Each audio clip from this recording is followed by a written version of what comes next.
In the event of any important news developments, the sponsor will interrupt this program.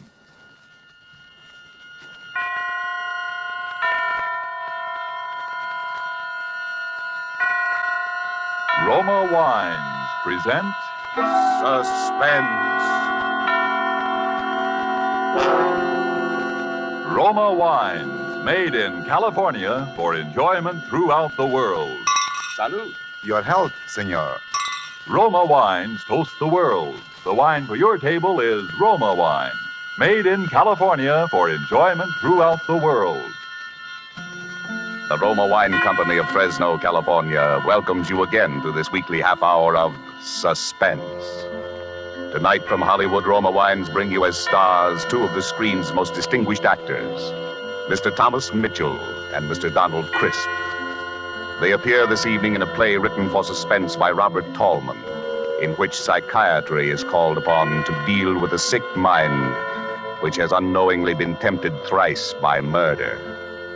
And so with the performance of Thomas Mitchell as the millionaire tycoon Edgar Louns and of Donald Crisp as the psychiatrist Dr. Aronson, we again hope to keep you in suspense.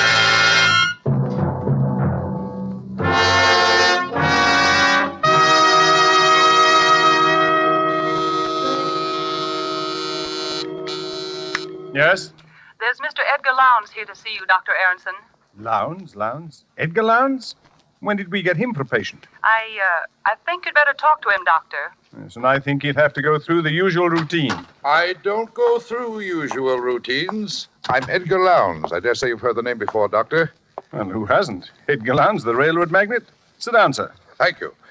Well, I'm a man of a few words, Doctor. Frankly, I'm at my wit's end. Why, if my business associates had any idea I was consulting a psychoanalyst, I'd be laughed off the floor of the stock exchange. But we'll never mind that. It's these headaches, Doctor, I've been having. And aspirin, codeine, nothing seems to help. How long has this been going on? A little over a month. Since the death of my wife, in fact. We were very attached, you know. Very attached. Her death was a shock to you? No, I wouldn't say a shock precisely. She'd been an invalid for years. Bad heart. Wasn't so much what happened the night she died, but the way it happened. Oh, but why shoot off my mouth to you about it? I've told the story 1,000 times till everybody's sick of hearing it. Well, perhaps you haven't told all the story, even yet. Well, as a matter of fact, that's the truth, Doctor. There's one little thing I left out. But the funny part of that is I didn't know it myself till yesterday. And what was that? Well, I was dressing for dinner. I was getting ready to go out when in comes my wife's servant. You know, her nurse. She's all aflutter about something.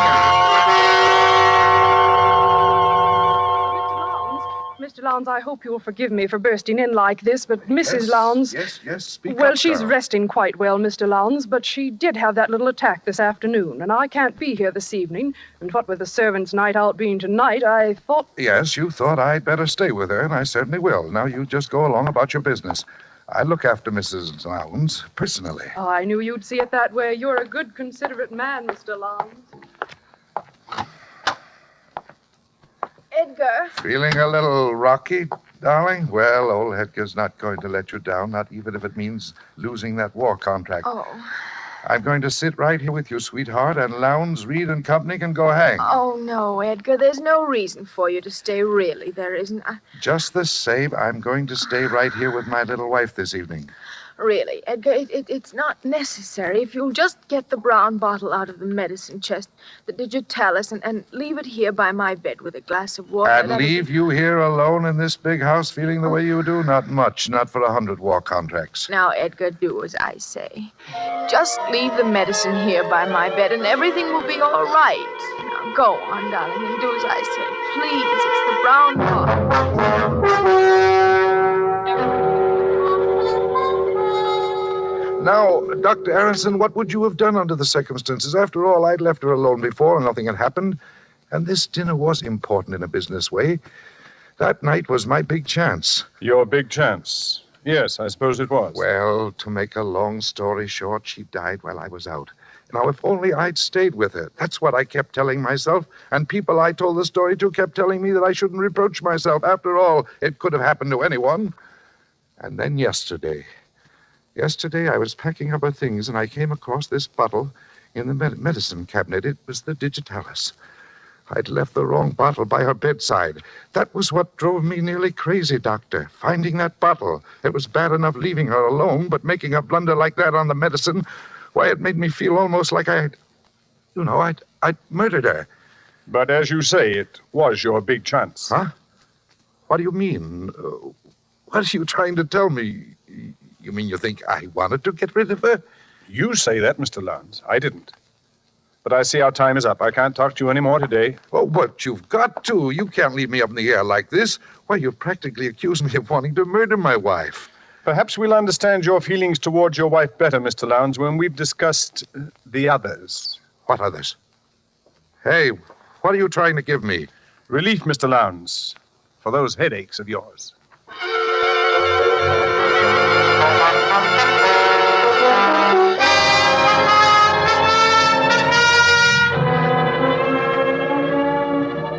Tonight for Suspense, Roma Wines are bringing you as stars Mr. Thomas Mitchell and Mr. Donald Crisp, whom you have heard in the first act of Case History on Edgar Louns.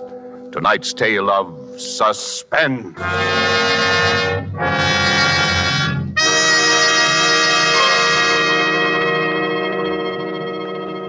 Far from the scene we've just left, far to the south across the equator, is another scene I ask you to visit with me. It's just before the dinner hour on the beautiful roof terrace cafe of the Hotel Metropolitano of Guayaquil, Ecuador. We're finishing our appetizers, an excellent sherry, and lifting your glass, you remark to our host that you envy him such wine. He laughs. You're very kind, he says, but I'm afraid the compliment is misdirected. It is your own California you must praise for this splendid wine. And then he holds the bottle up, and looking at the label, you see Roma California Sherry. This could easily happen in many far countries where discerning tastes have found Roma wines a luxury, imported and treasured. For these are, in every sense, fine wines, excellent in flavor and character, from the rich vineyard country of California.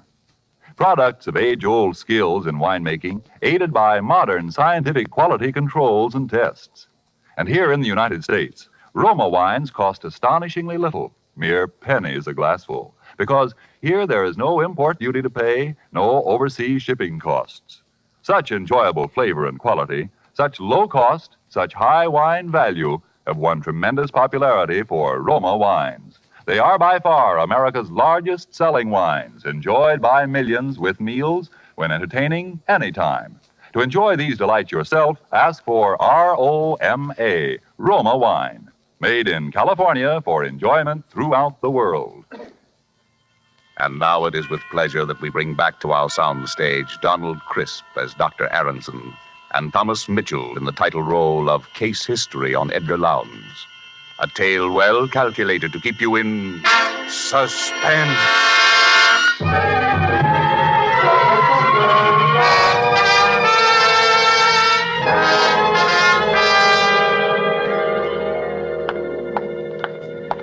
He's outside now, Doctor. Here are your notes on the case. Oh, good. Just leave them here on the desk. And, oh, Miss Finchley, Yes, Doctor? from now on, when Mr. Lowndes is in the consultation room, I want you to keep an eye on my private office. Make sure that the recording equipment is in operation at all times. I want a record of every word he says in his own voice. Is this a criminal case, Dr. Aronson? I don't know yet. But hadn't you ought to... I'm sorry, Doctor.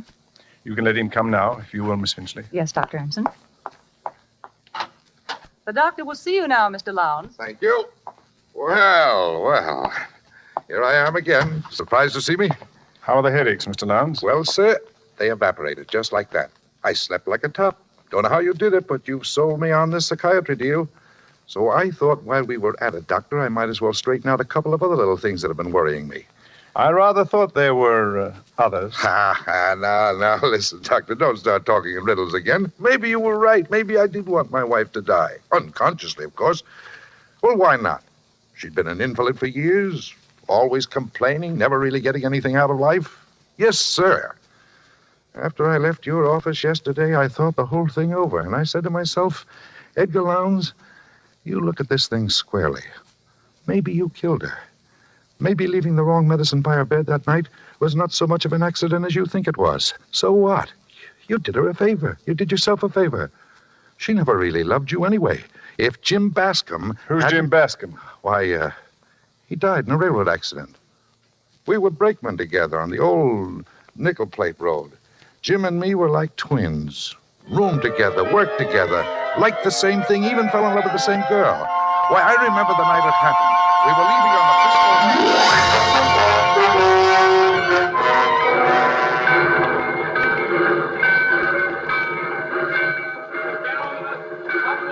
I reckon we better climb on top, Ed. It's our signal. Hey, wait a minute, Jim.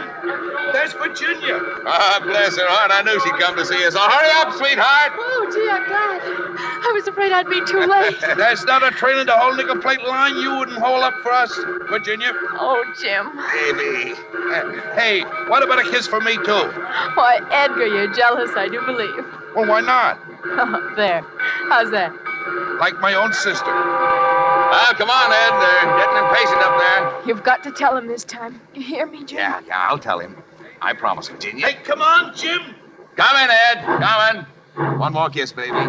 Oh, darling. My darling, take care of yourself, Jim. I will, baby. Don't forget to send out the invitations.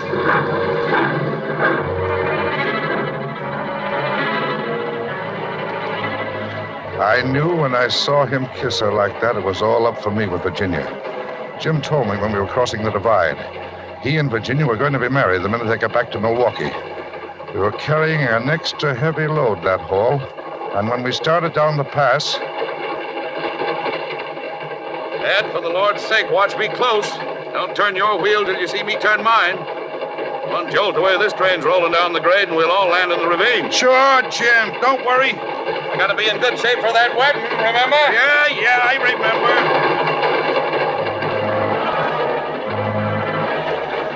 I watched him walk back along the cars. It was pretty dark, and I had a cinder in my eyes since we left Salida. I thought I saw him reach the brake wheel on the other car and signal to me. I grabbed the wheel in front of me and braked my car with all the strength of my body. Ed! For the Lord's sake, Ed! Oh, free of the car behind. The coupling on Jim's car had broken. The light changed as we crossed the switch, and the runaway cars raced out at a dead-end spur.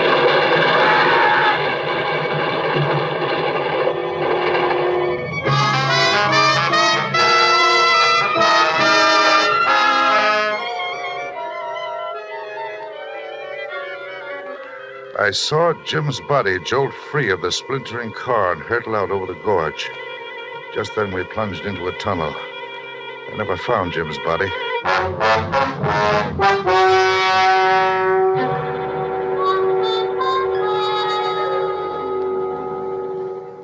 Well, so you can see why I think of trains in connection with death, can't you, Doctor?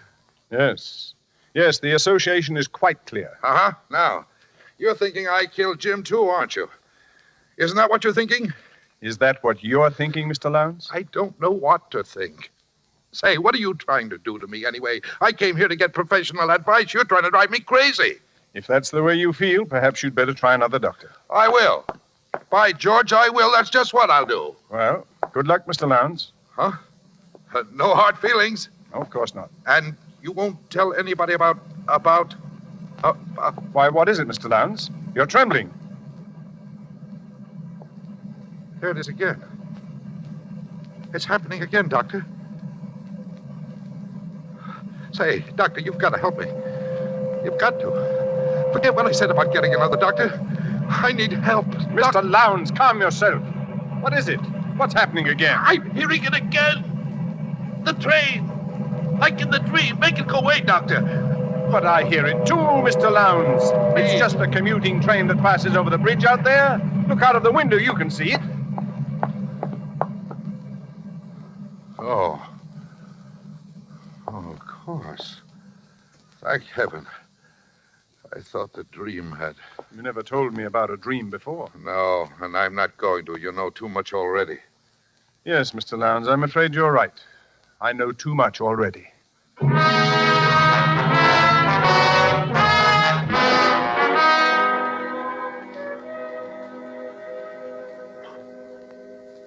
And I have kept a complete record of each interview with this patient by means of a recording machine concealed in my private office.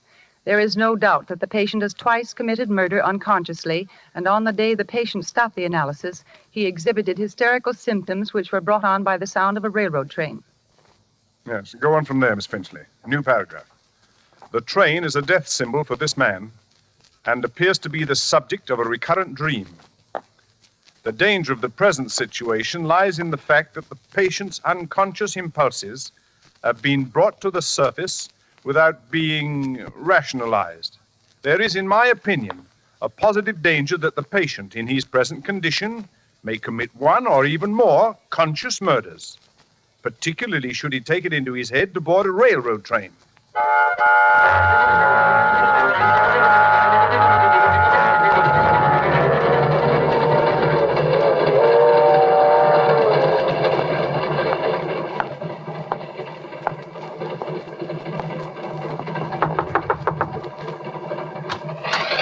Yes, sir? Pardon me, but I noticed you were traveling alone, too, and I wondered if you'd like to join me in a little game of cards. Oh, well, that's a great idea. Come on in. Thank you. Railroads are my line. Edgar Louns. Not E.J. Lowndes. Uh-huh. Oh, well, this is in the nature of an honor, sir. You're something of a tycoon, Mr. Lowndes. Thanks. My name's Ellis. Neckwear's my line. Mr. Ellis, say, I could use a couple of neckties.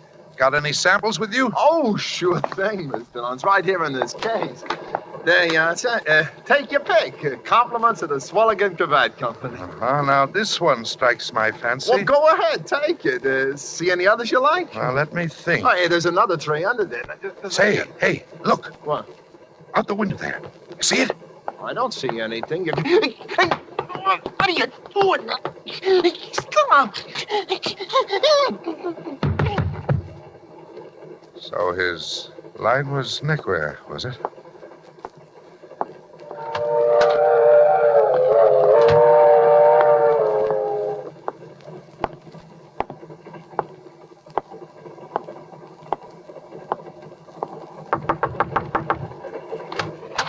Yes, sir. Pardon me. But I noticed you were traveling alone, sir, and I wondered if you'd like to join me in a little game of cards. Oh, that's a good idea. Come in. My name's Jenkins. Cutlery's my line. Knives, scissors, and surgical instruments. What's your line?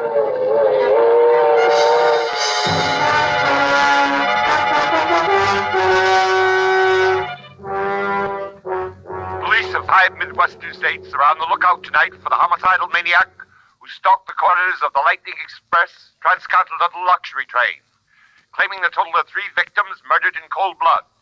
Edgar J. Louns, an executive of the railroad who was aboard the train on the fatal night, has posted a personal reward of $50,000 to anyone giving information leading to the arrest of the murderer. Well, it's happened. There was nothing you could have done to prevent it, Doctor. Even if you'd sent your report to the police, there wasn't enough evidence. And there still isn't enough evidence. Well, you run along. I'm going to stay here and finish these reports in longhand. You can type them in the morning. You're sure you don't need me? Absolutely. I think I'll take your advice. Good night, Doctor.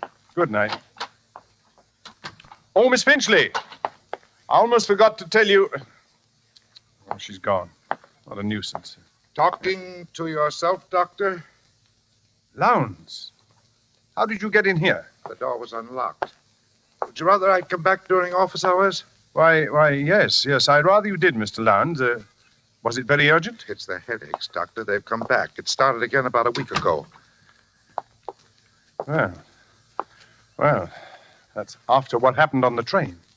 Doctor, tell me the truth. Did I commit those murders, or didn't I? You're the only one who knows the answer to that. Something to do with the dream, I think. Oh, yes, the dream. We were getting around to that when you left here the last time. Now, tell me about it. Well, I hear the sound of the train, and I'm sitting there beside someone, a stranger, I think. He's wearing a checked waistcoat, and there's a heavy gold watch chain with an elk's tooth suspended from it, like the one my father used to wear when I was a child in Wisconsin. Tell me something about your father. He died when I was quite young. He'd been an invalid, Doctor, ever since I could remember. He used to sit in an armchair, in a wheelchair it was really, in front of the parlor window. He looked out into the street hour after hour. Sometimes when I came running into the house, he'd put out his cane and trip me, and I hated him for that. At one time, Doctor, I think I was about 8 or 9 years old at the time. Edgar? Edgar, come in here this instant. Your father wants to talk to you. Oh, heck, Mother, I was gonna get up a ball game. Now, the ball game can wait. You come along with me. Can I ever have any fun, Mother? Can I? Hush up. Here he is, Jonathan. Come closer, boy. Want to have a look at you. Yes, Father? Just as I thought.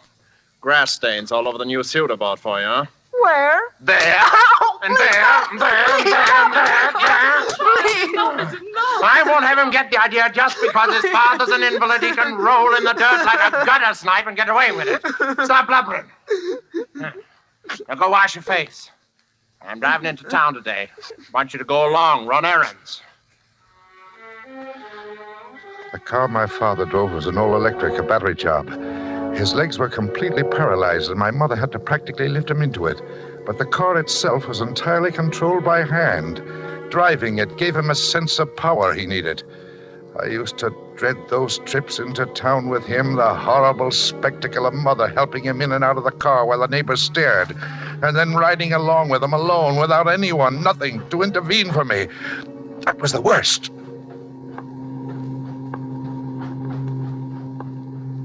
Ma, speak up, boy. Why don't you say something? Cat got your tongue? No, sir. I don't know why I had to raise a boy like you. You don't even keep me company on these trips into town. Poor helpless invalid, your own father. I'm sorry, sir. Oh, sorry. I think I'll give you another caning when we get home, just to make good and sure you're sorry, huh? What'd you say to that? Oh, bother. Now look what's happened. Stalled. Battery's run down again. Get out and open the hood in the back, boy. You see a switch there. Turn it to the left where it says reserve battery. Hurry up. We're stopped right on the railroad track. Turn the switch to the left where it says reserve battery. Yes. Hurry up. There's a train be along here any minute. Oh, yes, Father. Don't just stand there looking stupid. Go and turn the switch, as I told you. What's the matter with you? Have you gone crazy? Don't you hear the train coming, Edgar? Edgar, you want your father to be killed? I can't get out of here by myself, Edgar. Now, please do as I say. No, the train could kill you for all I care. I'm going back home. Son, don't you understand what you're doing? You're murdering your own father. Now, this is murder. Murder, I tell you, murder. Murder.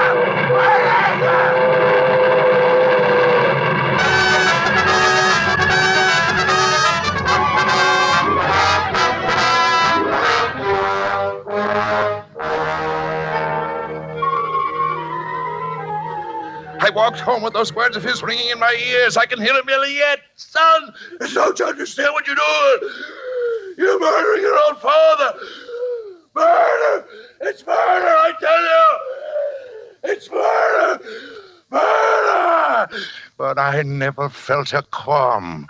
Those words were like sweet music to me, Doctor. Well, that's the end of the story. But it's only the beginning.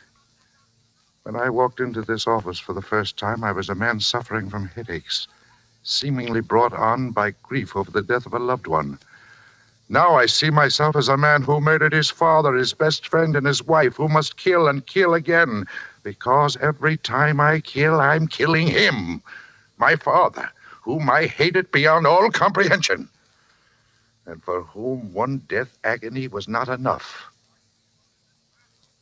Now that you know all about these things, my dear doctor, I'm afraid that you'll have to be the next on my list. Put that gun away, Edgar. You don't really want to kill me. I'd be a fool if I didn't. Well, the headaches will come back, Edgar. There'll be no one here to cure them. They won't come back. You showed me what caused them, didn't you, Doctor? You'll have worse things than headaches. You'll begin to hear things. You'll have delusions. You'll think you can hear a train passing outside at this very moment, don't you? But if you look out of the window, you'll see there's no train there at all. You won't trick me into turning my back. Come out from behind that desk. Keep your hands up high. That's it. Now then. What was that? Don't you understand what you're doing? Where's that voice coming from? You're murdering your own father. There it is again. It's murder, I tell you. Murder! Stop it. Murder! Stop it. Murder! Stop it. I hear no voice. Stop it! Murder! I can't stand it. I'll kill myself. Then give me the gun, Edgar. Please, Doctor, make it stop. Take it away. Only here. Make it stop. That's enough, Miss Finchley. Shut it off. Are you all right, Dr. Aronson? Yes, thank you. You almost had me thinking I was hearing voices. Well, I did hear voices, and that's why I came back. And I remembered about your wanting Mr. Lowndes' interviews recorded, so I went in the other room and started the machine. When he became violent, I played back the last part of the record, thinking it might divert his attention. Good girl. We've got all the evidence we need now to put Mr. Lowndes where he can't do any more harm. You may have evidence, but you haven't got me, and you won't get me alive. Dr. Ernst in the window, stop him! Sorry, Doctor, I can't wait. I've got to catch a train. Hey, Jim, wait for me!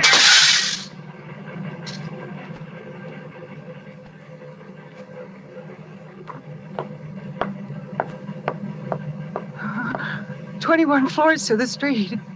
Or is it 20? Do they skip 13 in this building? Well, it doesn't matter to Lowndes. He's back with his friend Jim Bascom on the old nickel plate line. Listen.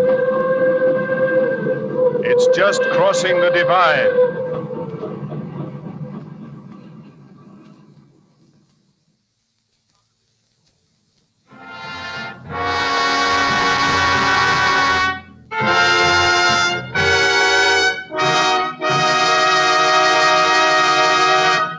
And so closes Case History on Edgar Lowndes, starring Thomas Mitchell and Donald Crisp. Tonight's tale of Suspense. Suspense is produced and directed by William Spear. To every woman listening tonight, I want to say a special word about making every dinner or supper you serve taste better. I want to urge you to start serving Roma wine with your meals. It's simple, the cost is very, very little, and it works magic in making food more enjoyable. You can serve Roma wine with any meal or any time in any kind of glass you wish. Serve it chilled. Try different kinds of Roma wine until you find those you enjoy most of all. Try hearty red Roma California Burgundy or the delicately delicious Roma California Sauterne. The cost is mere pennies a glassful, but you'll find even a pickup supper tastes like a banquet. Get Roma wines today, and if your dealer is temporarily out of them, please try again soon. Just ask for R-O-M-A, Roma Wines, America's largest selling wines, made in California for enjoyment throughout the world. This is Donald Crisp. I'm sure I speak for both Mr. Mitchell and myself in saying how much we've enjoyed appearing this evening as the guests of Suspense, which I'm sure must be one of your favorite programs, as it is one of ours. Next week's stars of Suspense will be Geraldine Fitzgerald and Richard Wolff, who appear in one of the most extraordinary stories by that most extraordinary writer, James Thurber. Thomas Mitchell will next be seen in the 20th Century Fox production of Wilson. Donald Crisp will be seen in the coming Metro-Goldwyn-Mayer production, National Velvet. Next Monday, same time, you will hear Geraldine Fitzgerald and Richard Wolff in Suspense. Presented by Roma Wines, R-O-M-A, made in California for enjoyment throughout the world. The following message from our United States Treasury is brought to you by Roma Wines. The invasion is on, the biggest in history, and it needs backing that is equally big. So back the attack. Buy war bonds. Buy more than before.